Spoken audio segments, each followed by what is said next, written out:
अस्सलाम वालेकुम, कैसे हैं आप लोग। थैंक यू सो मच आप लोगों में से जिसने भी मुझे कमेंट्स लिखे, उसमें मुझे पढ़ के बहुत खुशी होती है। लेकिन मैं देखती हूँ कि फिर एक आधी लिख रहे होते हो और ज़्यादा आप लोग एक्सप्रेस ही नहीं करते। कोई आपका सजेशन हो तो वो भी प्लीज़ मुझे भेज दीजिएगा। बहरहाल आज मैंने आपके लिए एक MCQ लिया है new England journal of medicine से, May 9, 2023 का, मतलब बिल्कुल रिसेंट है। उसमें उन्होंने सिनेरियो पूछा है कि a 32-year-old woman with 1 week history of tender skin lesions on her lower legs. During the interview, she gives a 2-year history of intermittent abdominal pain and diarrhea that was worsened acutely.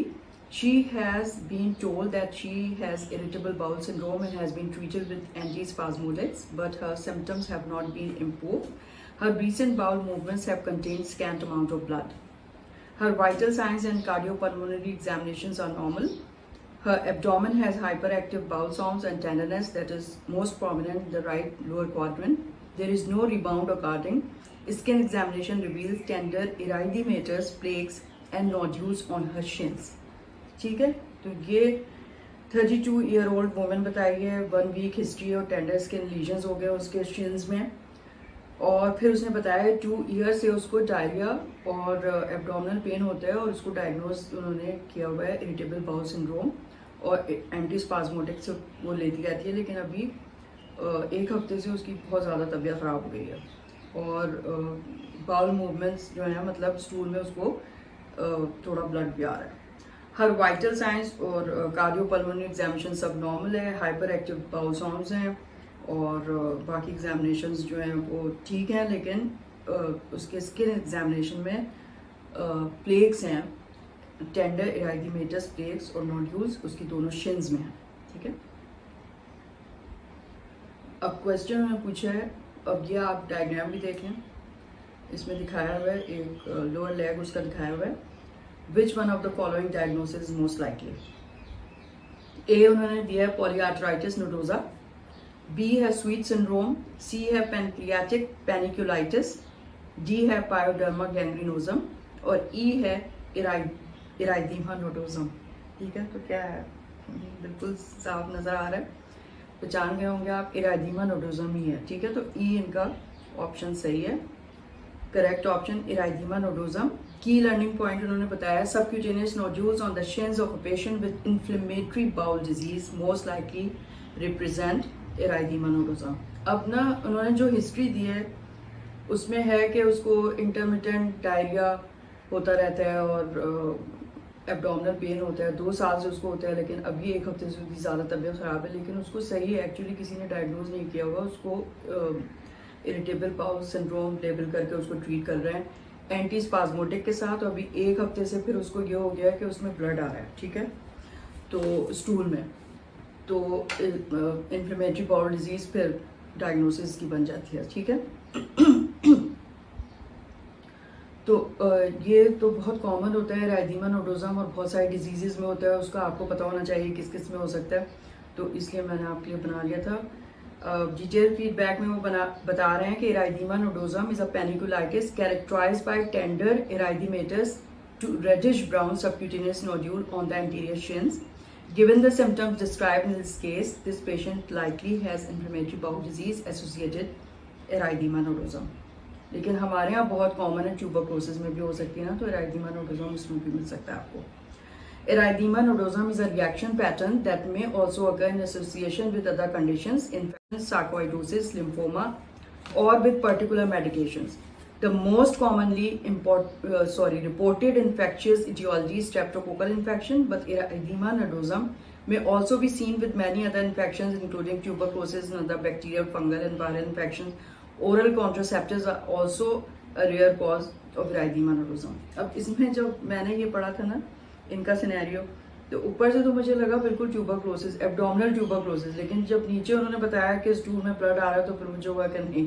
और वैसे भी England का है ये case, तो वहाँ पे तो ट्यूबरक्लोसिस तो नहीं वो उनके यहाँ कॉमन होती, तो इन्फ्लेमेटरी बाउल डिजीज़ फिर बन रही है ना उसकी डायग्नोसिस बनना। तो बिल्कुल इस तरह का लोअर एब्डोमिनल पेन हो रहा है और 2 साल की हिस्ट्री डायरिया की, तो इंटेस्टिनल ट्यूबरक्लोसिस भी हो सकता है ना। Polyarthritis nodosa vasculitis of small to medium-sized arteries may manifest as cutaneous nodules, but feature of purpura or livedo reticularis will often be present, indicating more active vascular injury pattern.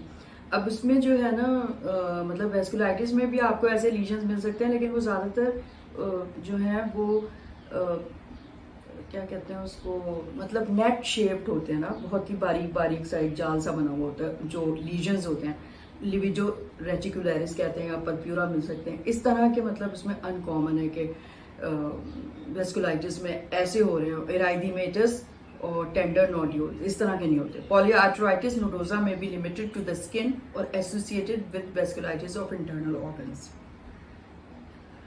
Pyoderma gangrenosum is an autoimmune ulcerative process characterized by progressive cutaneous ulceration featuring an active, inflamed, undermined border with deeply necrotic tissue। वो तो फिर बहुत ही necrose, लेसिरेटेड और बीच में उसके जो है ना अल्सरेशन होती है और बहुत नेक्रोज किस्म का वो लीजन होता है। Pyoderma gangrenosum। Sweet syndrome is a neutrophilic dermatosis characterized by juicy edematous and red plaques or nodules, often in association with infections or acute myelogenous leukemia. It does not manifest as subcutaneous nodules। ये मैंने पहली दफ़ा sweet syndrome मैंने सुना, मुझे नहीं पता था ये। बहरहाल ये जो है वो एडिमेटस रेड प्लेक्स होते हैं और मतलब वीपिंग टाइप के लीजन्स होते हैं और वो माइलोजिनस, एक्यूट माइलोजिनस ल्यूकीमिया में मिल सकते हैं। Pancreatic panniculitis may manifest similarly to erythema nodosum as tender red nodules on the legs. However, there is often an oily substance draining from the nodules, and the patient would have underlying pancreatitis or pancreatic malignancy. The history in this case does not suggest a pancreatic etiology। मतलब pancreatic पेनिकुलाइटिस में भी आपको इसी तरह के इराइदीमा nodosum type के मतलब ये के मिल सकते हैं, रेड टेंडर नोड्यूल्स सबक्यूटेनियस, लेकिन चूंकि कोई हिस्ट्री इतनी सजेस्टिव नहीं है और दूसरे उसमें फ़र्क ये है कि ऑयली सब्सटेंस ड्रेन हो रहा होता है उसमें से। ठीक है, तो ये आपका केस ख़त्म हो गया। आई होप कि आपको ये अच्छा लगा होगा, इसलिए कि आप लोग अच्छी तरीके से इसको याद कर लें कि कौन कौन सी डिजीज़ में इराइदीमा नोडोसम आपको मिल सकता है। तो क्या क्या उन्होंने बताया, एक तो डिफरेंट टाइप के इन्फेक्शंस यानी कि स्ट्रेप्टोकोकल इन्फेक्शन में मिल सकता है, ट्यूबरकुलोसिस में मिल सकता है, लिम्फोमा में मिल सकता है, इन्फ्लेमेटरी बाउल डिजीज़ में मिल सकता है, सम ड्रग रिएक्शंस में भी, जैसे बहुत रेयर है कि ओरल कॉन्ट्रासेप्टिव पिल्स में भी मिल सकता है। ठीक है, और होता कैसा है कि रेड इराइदीमेटस और टेंडर नोड्यूल्स होते हैं शिज के ऊपर, तो एक में भी हो सकते हैं, दो में, दोनों पैरों में भी हो सकते हैं। तो हमेशा आपके जहन में फिर आना चाहिए, आपको पहचानना चाहिए कि ये इराइदीमा नोडोसम है। ठीक है, तो मेरा ख्याल है इतना काफ़ी है और ज़रूर आप मुझे अपना फीडबैक दीजिएगा। All right, thank you so much. खुदा हाफिज़।